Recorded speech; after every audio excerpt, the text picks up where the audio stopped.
माजी मंत्री रावसाहेब दानवे यांनी मोठ्या उत्साहात रंगपंचमी साजरी केलेली आहे। कार्यकर्त्यांसह जोशात उत्साहात रंगपंचमी साजरी करताना माजी मंत्री केंद्रीय राज्यमंत्री रावसाहेब दानवे आपल्याला बघायला मिळत आहे। यासोबत माननीय आमदार संतोष दानवे यांनी सुद्धा मोठ्या उत्साहात रंगपंचमी साजरी करण्यात आलेली आपल्याला बघतोय। देशभरात मोठ्या उत्साहात रंगपंचमीचा हा उत्सव साजरा करण्यात येतोय।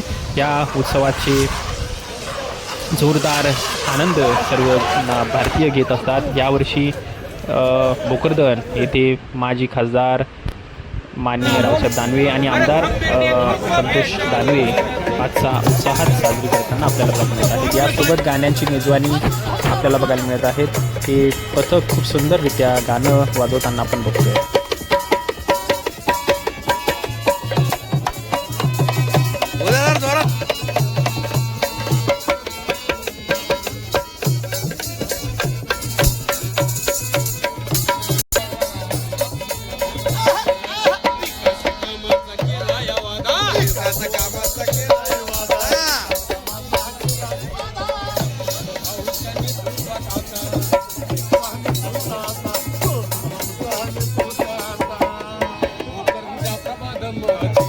त्यांनी वाढवलं सिंचन भोकरदनच्या नगरी, त्यांनी वाढवलं सिंचन, खंबीर नेतृत्व भेटलं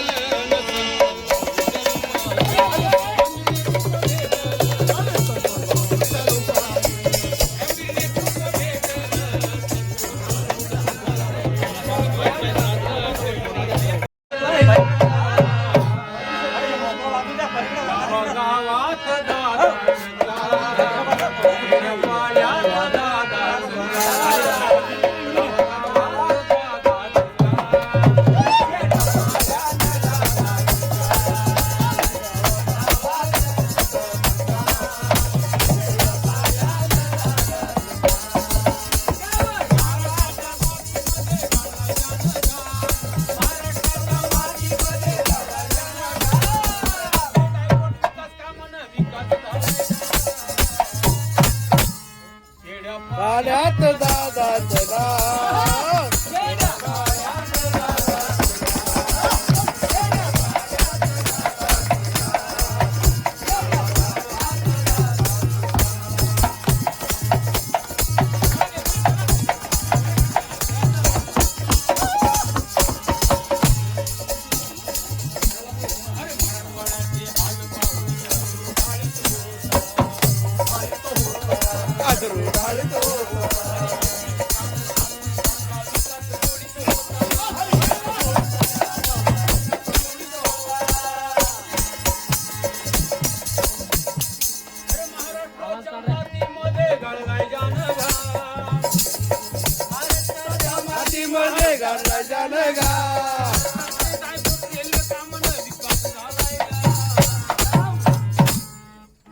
वाड्यात दादाचं नाव,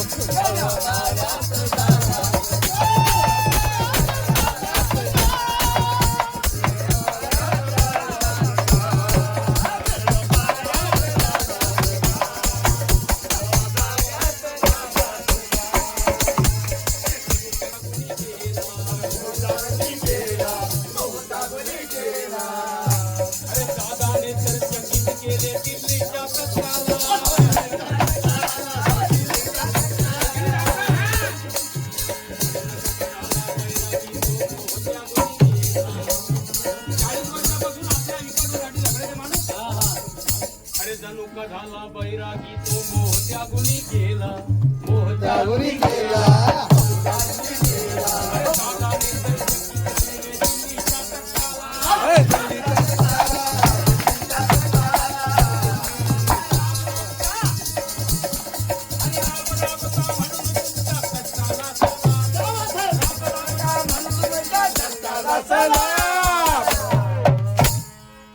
पाण्यात दादाचं नाव,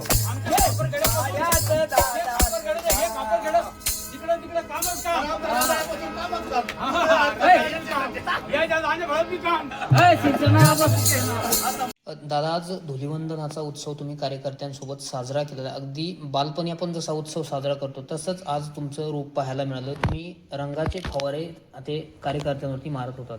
जीवनाचा आनंद घ्यायला वय आडवं येत नाही आणि जो आनंद आम्ही बालपणी घ्यायचो तोच आनंद आम्ही आताही घेतो. कारण माणसाच्या भोवती जर माणसं असतील आणि ते जर आनंद घेत असतील तर त्यांच्या आनंदात सहभागी होणं हा माझा स्वतःचा गुणधर्म आहे. आणि त्यामुळं बालपणी आम्ही एकत्र यायचो, गावभर फिरायचो. जो कोणी मोठा माणूस रस्त्याने चालताना दिसला त्यांच्या नावानं बोंबा मारायचो.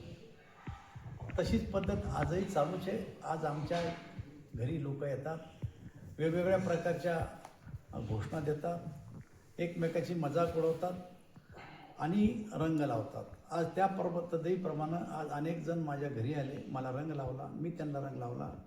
त्यांनी आनंदोत्सव साजरा केला, मी त्यांच्या रंगात रंगलो आणि मी पण त्यांच्या अंगावर रंगाची उधळण केली. आणि मला असं वाटतं की कोणीही असो माणूस, त्यांनी आपले जे काही समूह आहे, जो काही आपला वर्ग आहे, त्या वर्गात संमिश्र झालं पाहिजे आणि त्यांच्या आनंदात आपण सहभागी झालं पाहिजे. राजकीय बोंबा कोण मारतं? असंही राजकीय बोंबा सकाळी उठल्यावर 9 वाजता जे कोणी मारते ते तुम्हाला सगळ्या चॅनलवाला माहिती आहे की सकाळी 9 वाजता कोंबडा दिवस निघावला की ओरडतो आणि काही लोक 9 वाजले की ओरडतात. बरं, राहुल गांधींसाठी कोणता कलर तुम्ही पसंत कराल? हिरवा. बरं, शरद पवार? शरद पवारला आता रंग देऊ नका सध्या. ते वयस्कर नेते, महाराष्ट्रासाठी त्यांचं योगदान आहे, या राज्याचे मुख्यमंत्री होते आणि त्यांच्या वयाप्रमाणे आता त्यांना रंग लावणं बरोबर नाही. उद्धव ठाकरे? रंगात उद्धव ठाकरेला रंग कोणता होता? पूर्वी होता भगवा, तो काढून फेकला, आता हिरव्यातून बसले ते. कशावरून होता? म्हणजे अरे, जेव्हा त्यांनी विचाराशी फारकत घेतली हिंदुत्वाच्या आणि राहुल गांधीशी युती केली, मग त्यांचा रंग कोणता राहणार आहे? ते पूर्णपणाने हिरवे आहेत सध्या आता. बरं, राज ठाकरे? राज ठाकरे आणि त्यांच्यात फरक आहे. मी त्यांना बोललो पण त्यांना राग आला की जशी ते एकत्र आले आता तसं शेवटपर्यंत तरी एकत्र राहावं, एवढीच माझी इच्छा आहे. बरं, तुमचे मित्र अब्दुल सत्तारांसाठी कोणता कलर उपयोगी राहील? काय विचार, कारण सातत्यानं काय विचारता प्रश्न तुम्ही? दुसरा तरी विचारा. त्यांची जन्मजात हिरव्या रंगाचे ते बिचारे आणि ते हिरव्या रंगाशिवाय बोलतच नाही. आता ते दाढी बी ठेवायला लागलेत आणि त्याच्यामुळं त्यांचा रंग विचारण्याचं काही कारणच नाही. बरं, आता सिल्लोडची परिस्थिती काय? जिल्हा परिषदेच्या निवडणुका पार सिल्लोडची पडलेल्या आहेत. परिस्थिती अत्यंत खराब आहे. भारतीय जनता पार्टी, शिवसेना दोन्ही पक्षाचे नेते छत्रपती संभाजीनगरला युतीला बसले आणि त्या युतीमध्ये अब्दुल सत्तारने सांगितलं मी युती करणार नाही. त्याचं कारण असं आहे की त्यांना अहंकार होता की सिल्लोडमध्ये युती न करता 11ची 11 सीट सिल्लोड सोयगावमध्ये मी निवडून आणील, सिल्लोड पंचायत समिती ताब्यात घेईल आणि सोयगाव पंचायत समिती मी ताब्यात घेईल. दादा, निवडणुका झाल्या आणि जे काही 5 सीट जिल्हा परिषदेचे आमचे पूर्वीचे होते, आम्ही 5 सीट कायम ठेवले. शिवाय सिल्लोड पंचायत समिती पूर्ण बहुमतात आम्ही घेतली, सोयगाव पंचायत समिती आम्ही ताब्यात घेतली. त्यांचा अहंकार त्या ठिकाणी त्यांना नादला आणि भारतीय जनता पार्टी तिथं विजयी झालेली आहे. आता एक गोष्ट लक्षात घ्या की भराडीच्या सीटवर त्यांचा स्वतःचा मुलगा उभा होता, हरकत नाही, त्यांनी मुलगा उभा केला, निवडणूक लढा. पण निवडणूक संपली, जिंकले, पुन्हा अहंकार आला आणि त्या ठिकाणी दंगल घडून आणली. 2 व्यक्तीतलं भांडण आम्ही समजू शकतो, पण नाणेगाव, जंजाळा, अंबई आजूबाजूच्या एका विशिष्ट समाजाचे लोक येऊन हिंदूवर अन्याय करतात, दगडफेक करतात, केसेस दाखल करतात आणि त्यांच्यावर पुन्हा केसेस दाखल करून पुन्हा त्यांच्या जबाबदारी होणं करून अधिकारावर दडपण आणतात.